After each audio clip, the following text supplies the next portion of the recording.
This is 2017 European Girls Math Olympiad problem number 6, and here is a view of this problem. We're given a triangle ABC, and the triangle have its centroid and circumcenters, and what we do is we reflect the centroid and the circumcenter on the three sides of the triangle, and as a result we'll get 3 reflections of the centroid and 3 reflections of the circumcenter.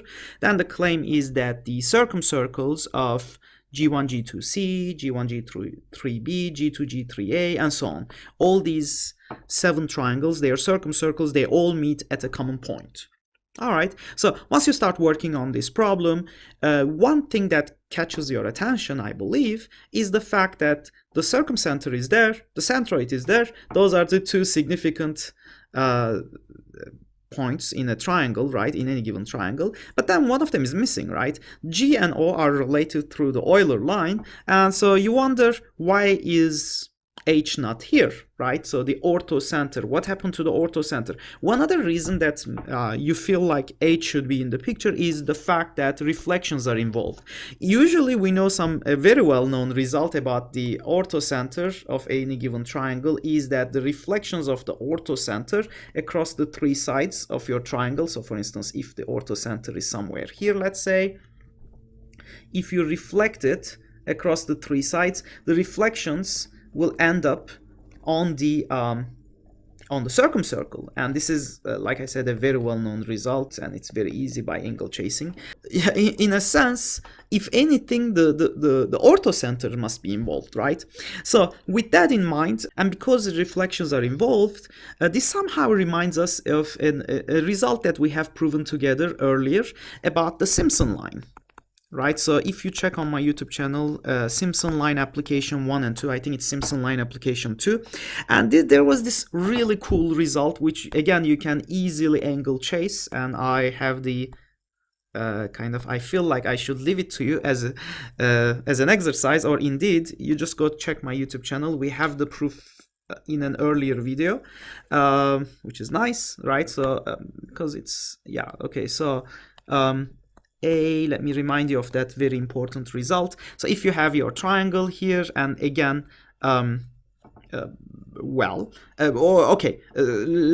go ahead and start with the with any point on the circle, say point P. So what Simpson line does is, if you drop perpendiculars from P to the 3 sides of our triangle, and sometimes to the extension, right? So this one, I guess, and then this one. So then the claim is that those 3, the feet of these perpendiculars from the point P, they are collinear. So that line is called the Simpson line. So nothing fancy about it. Well, Sims, right? So these 3 points are collinear. But what's interesting is, and in that Simpson line application video, we will see that there's a very nice relationship between this line and the orthocenter. So let's mark it, I don't know, gray, I guess. Okay, so if you locate where the orthocenter is, okay, so something like that. Okay, I think it's somewhere here. So orthocenter here, H. Well, a curious fact is that if you connect H and P, it turns out that the Simpson line bisects HP. So we started at a point on the circumcircle of our triangle. From that point, we created the associated Simpson line. So this is the red line is the Simpson line of the point P on the circumcircle of triangle ABC, right? And now next what we did is we connected that point P on the circumcircle to the orthocenter, and the amazing fact is that this point here, let's call it M, is that HM is equal to MP. And like I said in an earlier video, I just prove it. And indeed, okay, so I can't resist. I think I will just prove it again. Okay, it's really super easy angle chasing. The main idea is the following, and kind of it explains why the things that we are about to do next. Oops, no. Let's go backwards a little bit. Okay, let's do it again. There you go. All right, so if you mark this point here as, say, N, and I don't know, maybe, okay, so this one we can call it H sub 1, in line with the notation of the question. Let me call this point as Q. So all I did was to connect H1 and P, where H1 is just a reflection of H across the side BC. And from earlier, like I said, the reflections of H across the three sides fall onto the circumcircle. And this is, like I said, a very well-known result. But then if you connect HQ as well, and this is the good stuff, right? So HQ as well, the way we prove that the Simpson line hits HP at its midpoint is that this line HQ is indeed parallel to the Simpson line, the red line. So HQ, this line, ends up becoming parallel to the Simpson line. And indeed, all you do is to establish that N is a midpoint of PQ. If N is a midpoint of PQ, then necessarily M is a midpoint of HP or PH. Right, so and that's kind of the main idea. But if this is true, this must hold for the other reflections of H as well, right? So it has nothing special about H1, right? So as a result, if you just reflect, for instance, if you extend CH and let it hit the circumcircle, because this is a 90-degree angle, this will be the reflection, and we can call it H3 in line with the notation again in the question. Then the claim or answer, obviously what will happen is if you extend this again, the point that it hits, I don't know, you can call it Q2 for instance, will be such that, okay, get rid of the H, Q2HQ, again you will have the same idea, and like I said, the angle chasing is super easy, so that's why I'm kind of I'm tending to leave it to you as a homework. But I think it's clear that this angle here is congruent to this angle simply because I think it's clear, right? So because H, the foot of the altitude here, from the foot to H1, these are equal, and then yeah, so you have an altitude here. So this is an equilateral, an isosceles triangle. So those angles are congruent. All we need is to establish that this angle, angle NCQ, is also congruent to the same angle over here. But it's kind of just a matter of chasing the angles. For instance, we can go to this vertical angle over here. And besides this complementary angle here, you just realize is equal to this angle. Let me go ahead and connect these two. It's equal to this angle over here. I think it's clear, right? And because there's a 90-degree angle here, that one is also a single angle. Let's put those like with this mark, if you will. All right, there you go. And then the fact that, okay, let's label these, I guess. Okay, so I can't resist again. Sorry for that. X, let's call this point here as Y. And then this foot here is Z. Do you guys agree that XPYC is cyclic? As a result, this will be also a similar angle with this one. So YCP and YXP are congruent. And furthermore, oh yeah, because this one, because it's cyclic, XCYP is cyclic, this angle, angle YXC is also this kind, right? So the one which is exactly equal to that. So I don't know where to put it. So there's a tiny opening here. So that angle is the same, boom. So what happens next is that, well, triangle QNX is isosceles. And at the same time, you can establish that PNX is also isosceles simply because, yes, because this angle is this, and the complementary angle, because there's a 90-degree angle here, this whole thing is also this kind. But then, yes, and that means that PNX has got to be isosceles because earlier we established this angle is also similar kind. And isosceles meaning these two are equal, and then isosceles again meaning xn and np are equal, boom. So n is the midpoint, and so that's pretty neat. And the same thing will hold for the other side as well. So there's nothing unique about h1. The same thing can be applied to h3. So, and this is an if and only if type of statement. So long story short, if a line that goes through H, in this particular example, that line was, it works for any line actually.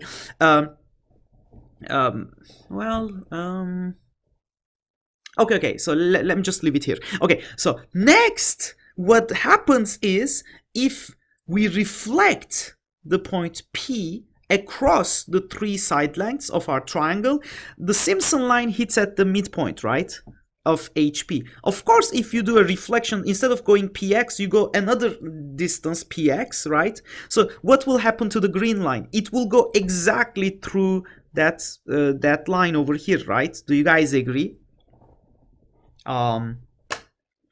Yeah, so that will be, I think that makes sense. So the red line and the black line are parallel to each other. And yeah, so therefore, as a second point, if you reflect any point on the circumcircle of a triangle across the three sides of a triangle, those points, those 3 points, those 3 reflection points are concurrent, and they go through the orthocenter. So that's the big idea, basically. Yeah, I hope that has been clear.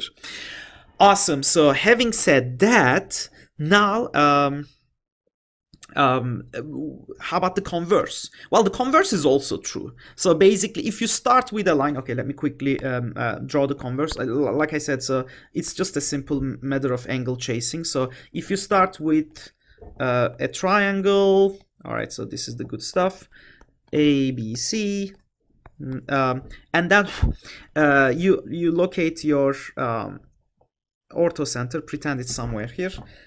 That looks reasonable, or maybe a little bit down, like here.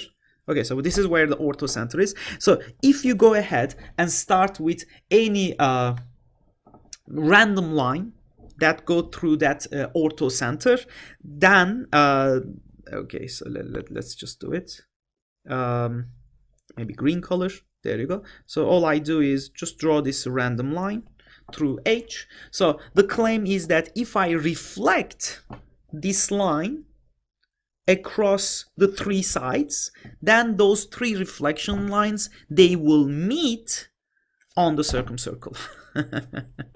Just like in here.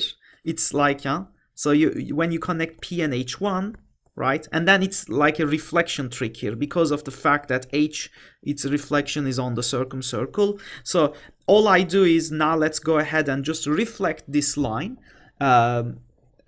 And let's just do it for 2 of them. I don't want to reflect it 3 times. If we can show it for 2 of them, then obviously the same type of argument would apply to the other as well. So for the other missing reflection. So let's go ahead and mark these points. Okay, so this point here, I'm going to label it as X, where it hits the BC, the line BC. Where it hits the line AC, I will call it as Y. And finally, this one here, I'm labeling it as a Z. All right, so something like this. I might have to change its position, and the B is somewhere here, right?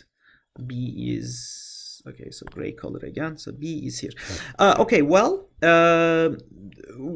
the claim is the following: reflect this across the 3 and see what happens, right? Obviously, because, well, the reflection, first of all, this picture is horrible.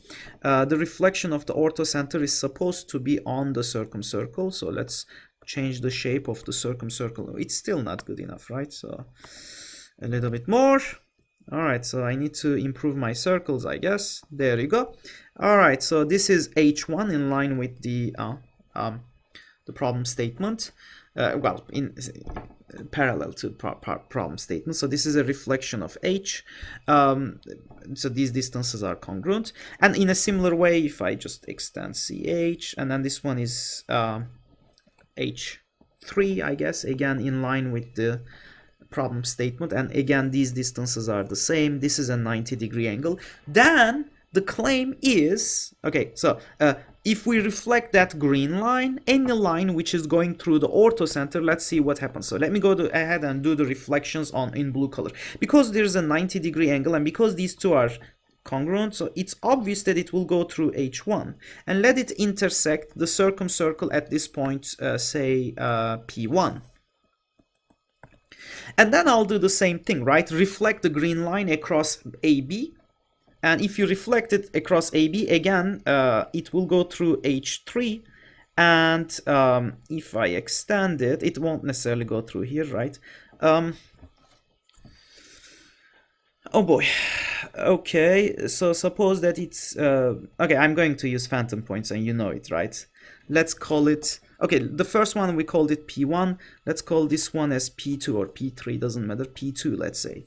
My goal is to show that indeed those 2 points are congruent, right? So they are actually the same point, and that's the whole idea, right? Any line, like this green line, L, that goes through the orthocenter, when you reflect it across the 3 sides of our triangle, will meet on the circumcircle.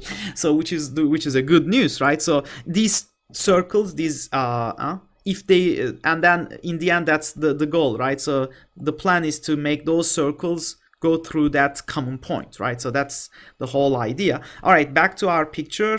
All right, so let's just finish this monster. So why is it that P1 and P2 are the same? So we are using phantom points here. It's just a matter of simple angle chasing. For instance, if you start with this vertex here was B, right? So even, okay, so let's just, okay, so try to remember this is a B. Okay, let me just write on it. Do you guys agree that if I add BXZ and BZX, that's just angle B, right? So this angle over here, ABC, if you will. Let's write that down. Okay, we'll just do it in 2 steps. BXZ plus BZX. Well, this is angle ABC. I think it's obvious. And secondly, if I look at angle BXP1, okay, so let's just move it a little bit. Okay, angle BXP1 plus, well, it is exactly the same. Why? Because okay, so the left hand side, BXZ and BXP1 are the same. And again, similarly, I can replace BZX with BZX. That one is BZP2, right?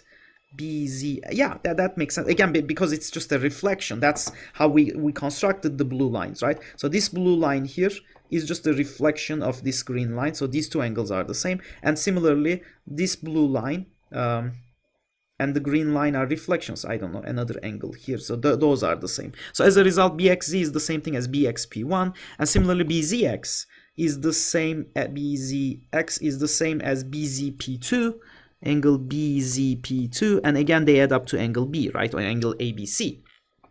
Now, let's do further angle chasing. Okay, but we're pretty much done.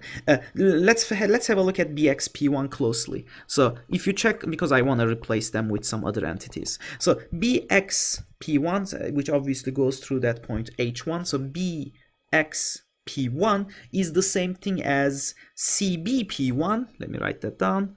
CBP1 minus minus BP1 H1, right? Do you guys agree? BP1 H1.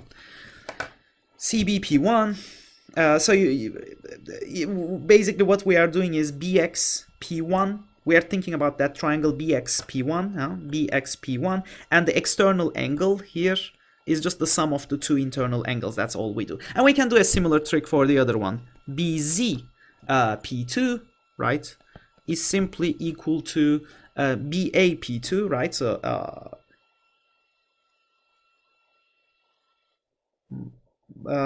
plus, that one will be a plus. Okay, hold on. BAP2 plus BAP2 plus AP2Z, right? Or AP2H3. Let me write it like this, so to be consistent. AP2H3. Yay! That's it. Now let's just replace these 2, plug them, the right hand sides, just plug them into here and here, right? And then boom. So we should be able to write it out carefully, and that should give us the desired result, hopefully. Okay, so when we plug them in, we get that, okay, so first plug in this one into here. So we have CBP1, oops, actually I don't need to write it that big. Okay, CBP1 minus BP1H1 plus BZP2 is just BAP2, BAP2 plus, I should say, AP2H3, angle AP2, oops, H3, and this sum is supposed to be equal to angle ABC. So this whole thing is equal to angle B. Let's just move it a little bit further. Okay, angle ABC. Yes, so let's just go ahead and replace CBP1 with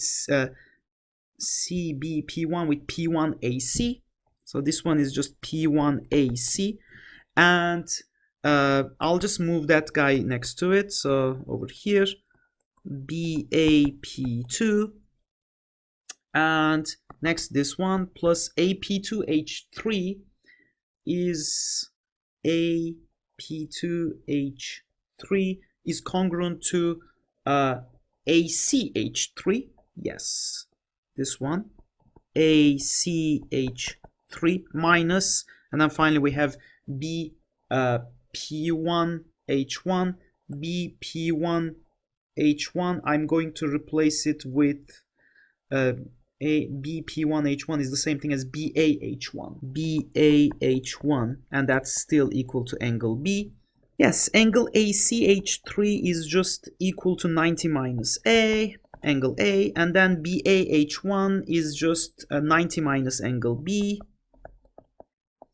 And yeah, so we have and then because there's a minus sign between them, so let's just write it like this. So this one is a plus, this one is a minus, so minus plus. So as you can see, the 90s cancel out.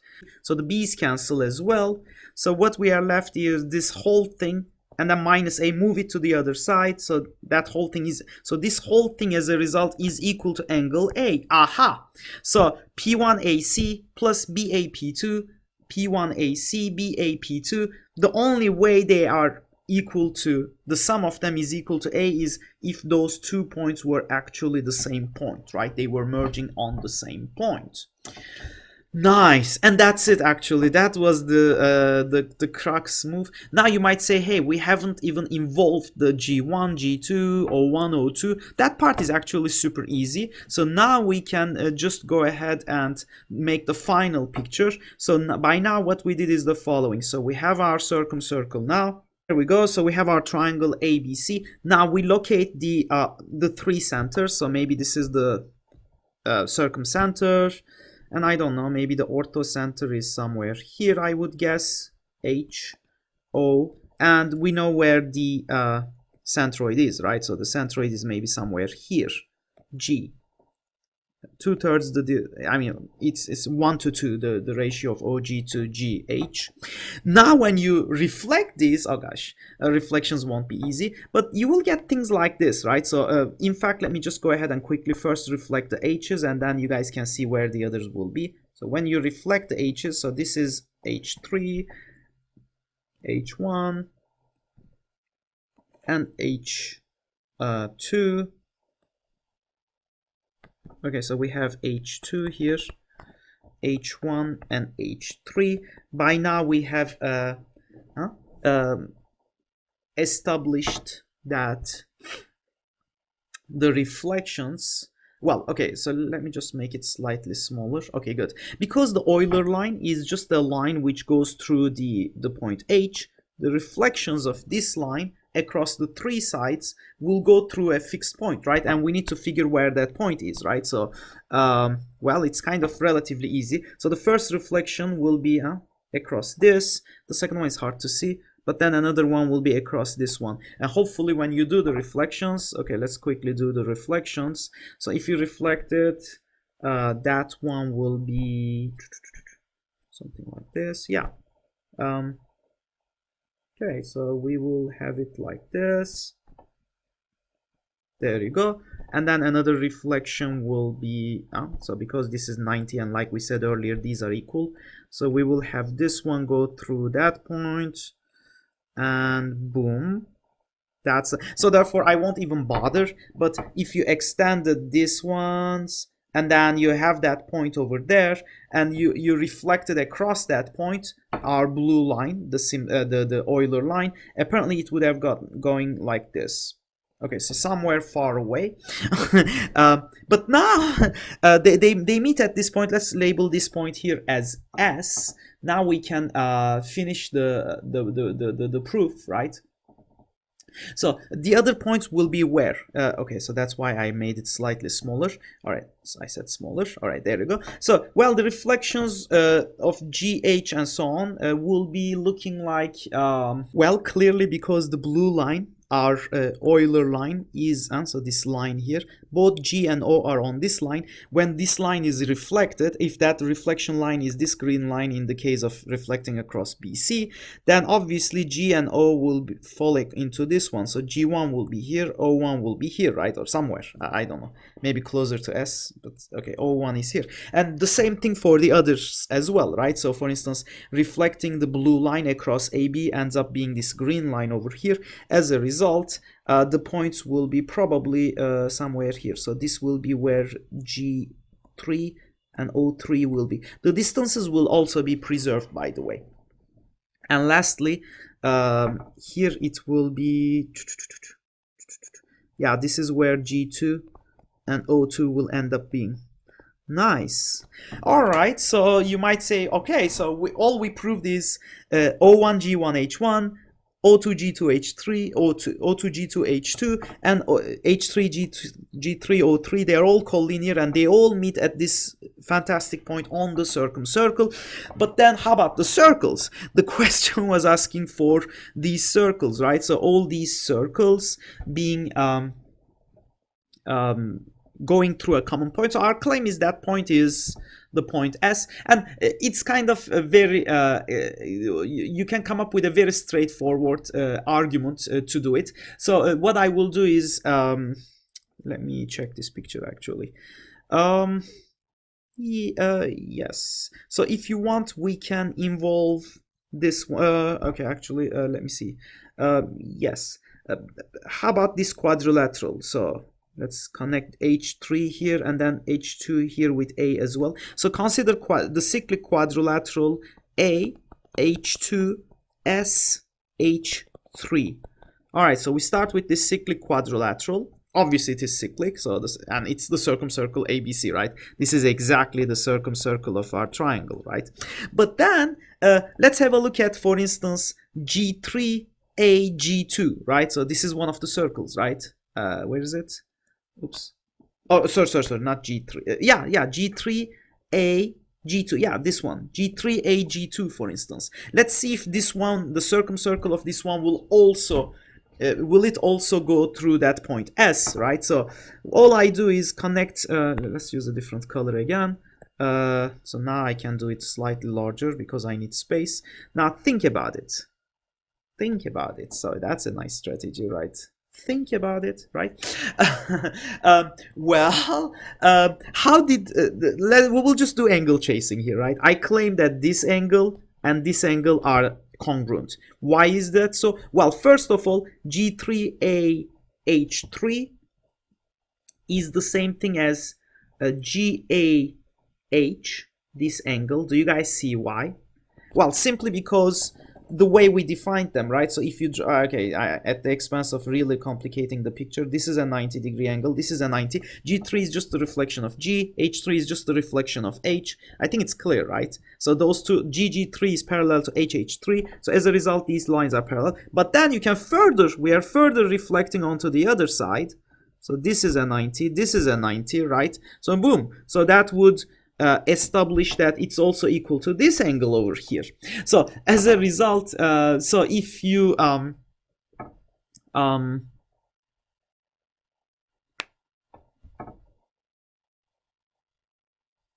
yes, if we started with, yeah, so for instance, if we started by calculating G2A G3, AG3, this angle would have been exactly equal to what?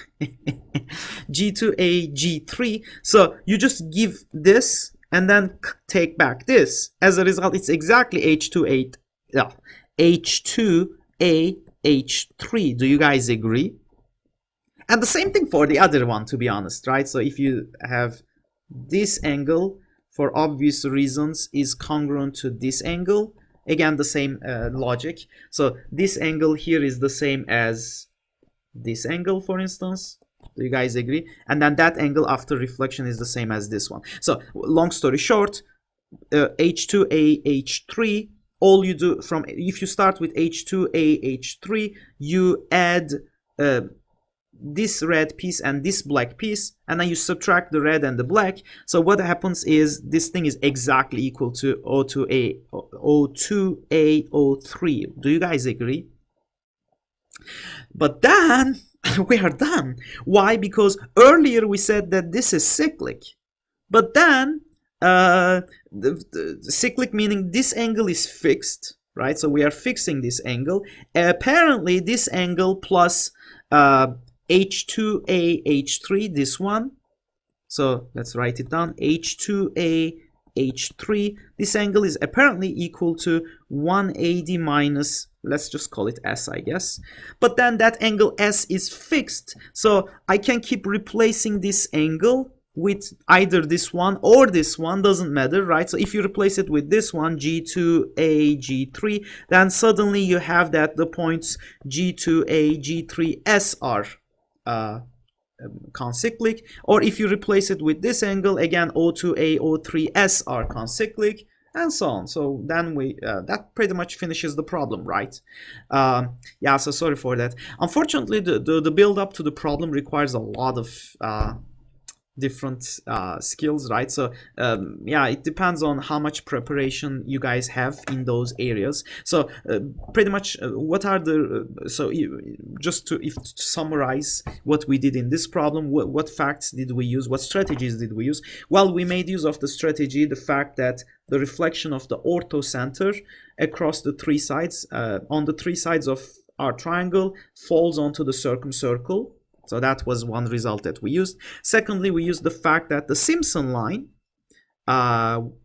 bisects the line HP, and then making use of that, we further established that we were able to see that just shifting the Simpson line by the same distance, whatever that distance PM, because PM is equal to HM, so shifting the Simpson line, basically what it tells is that the reflections of P, if you call this one, across the three sides, I don't want to draw the others, but yeah, they have to be on that line, so which is pretty good. So reflecting P across the three sides of a reference triangle, the line is concurrent, those three reflections, and they go through the point H. That was the second result we used.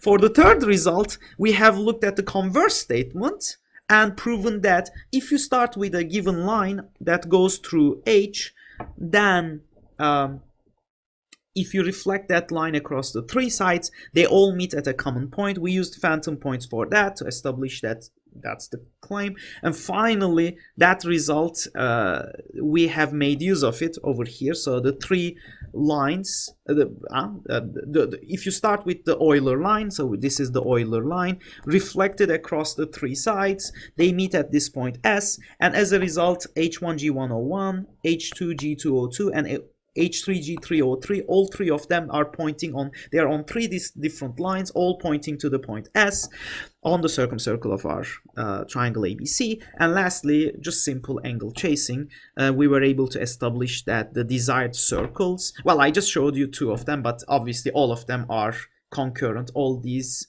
you can, in a similar fashion, write down the rest of them as well. And that solves this nice problem.